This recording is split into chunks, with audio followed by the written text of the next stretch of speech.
Hi friends, welcome to my channel. ಇವತ್ತು ನಾವು 5 ನಿಮಿಷದಲ್ಲೇ ಮಾಡಬಹುದಾದಂತ paneer starter barbecue paneer ಹೇಗೆ ಮಾಡೋದು ಅಂತ ನೋಡೋಣ ಬನ್ನಿ.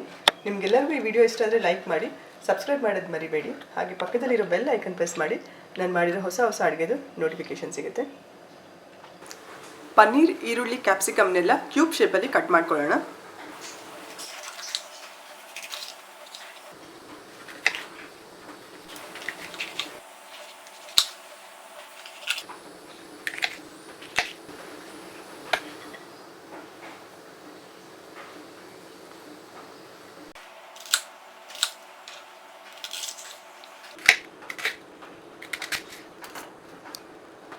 ಈರುಳ್ಳಿಯಲ್ಲಿ ಇದನ್ನೆಲ್ಲ ಈ ಥರ ಪೀಸ್ಗಳನ್ನೆಲ್ಲ ಓಪನ್ ಮಾಡ್ಕೊಳ್ಳೋಣ.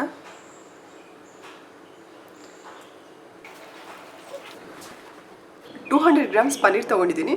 ಇದನ್ನು ಕ್ಯೂಬ್ ಶೇಪಲ್ಲಿ ಕಟ್ ಮಾಡ್ಕೊಳ್ಳೋಣ.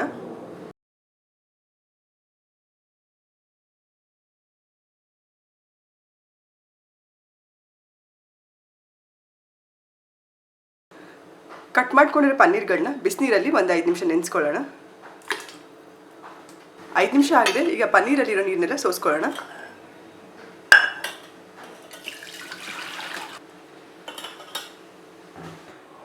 ಪ್ಯಾನ್ ಬಿಸಿ ಆದಮೇಲೆ ಪ್ಯಾನಿಗೆ 3 ಸ್ಪೂನ್ ಎಣ್ಣೆ ಹಾಕೊಳ್ಳೋಣ.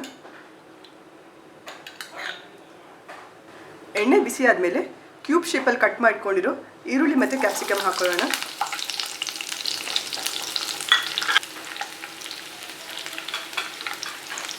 ಆನಿಯನ್ ಮತ್ತು ಕ್ಯಾಪ್ಸಿಕಮ್ನ ಮೀಡಿಯಂ ಫ್ಲೇಮಲ್ಲಿ 5 ನಿಮಿಷ ಫ್ರೈ ಮಾಡ್ಕೊಳ್ಳೋಣ. 5 ನಿಮಿಷ ಆಗಿದೆ. ಕ್ಯಾಪ್ಸಿಕಮ್ ಒಂದು ಅರ್ಧ ಫ್ರೈ ಆಗಿದೆ. ಈಗ ಇದಕ್ಕೆ ಬಾರ್ಬಿಕ್ಯೂ ಸಾಸ್ ಹಾಕೊಳ್ಳೋಣ. ಡಾಕ್ಟರ್ ಓಟ್ಕರ್ ಅವ್ರದ್ದು ಬಾರ್ಬಿಕ್ಯೂ ಸಾಸ್ ತೊಗೊಂಡಿದ್ದೀನಿ. ಇದನ್ನು 3 ಟೇಬಲ್ ಸ್ಪೂನ್ ಹಾಕೊಳ್ಳೋಣ.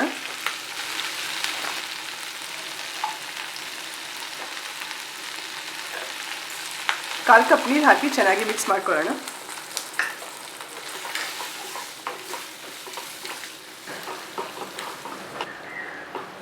ಅರ್ಧ ಚಮಚ ಕಾಳು ಮೆಣಸಿನ ಪುಡಿ. ಸಾಸಲ್ಲಿ ಆಲ್ರೆಡಿ ಉಪ್ಪಿರೋದ್ರಿಂದ ನೋಡಿಕೊಂಡು ರುಚಿಗೆ ತಕ್ಕಷ್ಟು ಉಪ್ಪು ಹಾಕ್ಕೊಳ್ಳೋಣ. ಎಲ್ಲನೂ ಚೆನ್ನಾಗಿ ಮಿಕ್ಸ್ ಮಾಡೋಣ. ಈಗ ಇದಕ್ಕೆ ಪನ್ನೀರ್ ಹಾಕ್ಕೊಳ್ಳೋಣ.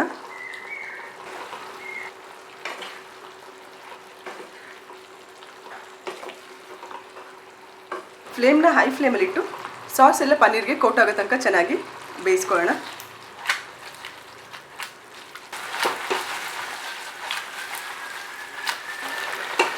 ಪನ್ನೀರ್ ಹಾಕಿದ ಮೇಲೆ ಒಂದು ಸರ್ತಿ ಮಿಕ್ಸ್ ಮಾಡಿದ ಮೇಲೆ ಆಮೇಲೆ ಸ್ಪೂನಿಂದ ಮಿಕ್ಸ್ ಮಾಡಬೇಡಿ, ಯಾಕಂದರೆ ಪನ್ನೀರ್ ಹೊಡೆಯುತ್ತೆ.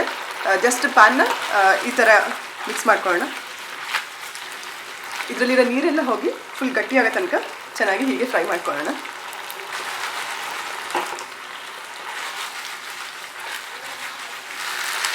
ನಾವು ಹಾಕಿರೋ ನೀರೆಲ್ಲ ಡ್ರೈ ಆಗಿ ಪನ್ನೀರ್ ಮತ್ತು ಕ್ಯಾಪ್ಸಿಕಮ್ ಮೇಲೆಲ್ಲ ಸ್ವಲ್ಪ ಲೈಟಾಗಿ ಕ್ಯಾರಮಲೈಸೇಷನ್ ಶುರು ಆಗುತ್ತೆ. ಅಲ್ಲಿ ತನಕ ಇದನ್ನು ಹೈ ಫ್ಲೇಮಲ್ಲಿ ಈ ಥರ ಫ್ರೈ ಮಾಡ್ಕೊಳ್ಳೋಣ.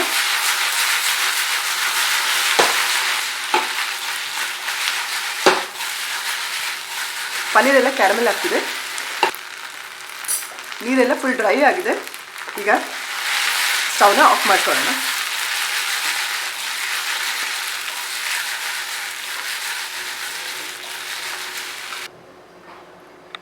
ಬಾರ್ಬಿಕ್ಯೂ ಪನ್ನೀರ್ ರೆಡಿಯಾಗಿದೆ. ನೀವು ಟ್ರೈ ಮಾಡಿ, ಹೇಗಾಗಿದೆ ಅಂತೇಳಿ ಕಮೆಂಟ್ ಮಾಡಿ ತಿಳಿಸಿ. Thanks for watching the video.